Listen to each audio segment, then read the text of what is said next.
Hello everyone welcome back to my another blog. तो सकाळु उठे मु आगे चिया सीड पानी पी देथिली। देन बापा को पाई गोटे हेल्दी सा भजा बनै नेइथिली।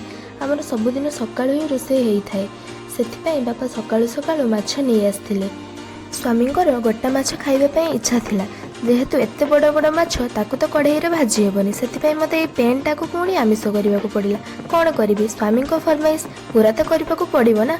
देन मु रोसे सारी ब्रश करी गोटे टेस्टी सा ब्रेकफास्ट करी नहीं। ब्रेकफास्ट थिला लिक्विड पराठा आ बादाम चटनी। तापर किछि समय पर गाधोई पड़ी थी। आज मुझे हेयर वाश कर चुट्टी को भल भाव पोछि हेयर सीरम लगे देइथिली। तापर मुझे सज हो जाइथिली। तापर लंच करी नहीं। लंच रे आज माछ थिला, सेथिपाई बहुत खुशी रे मो लंचटा सारी देइथिली। तापर टिके सोई पड़ी। सोईकी उठिला बेलकू संध्या हो जाइथिला। आ मु मो स्वामी को एटी बसिकी अपेक्षा करिथिली। फाइनली स्वामी भी ऑफिस रो आसिकी पहुंच जाइथिले। सेथिपाई आमे दुई जण बसिकी डिनर करी नैथिलु।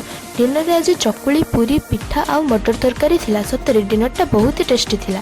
तापर मु ड्राई फ्रूट्स को पानी रे पकई देइथिली। देन मु ड्रेस चेंज करी मो बेड को पळै आस्थिली।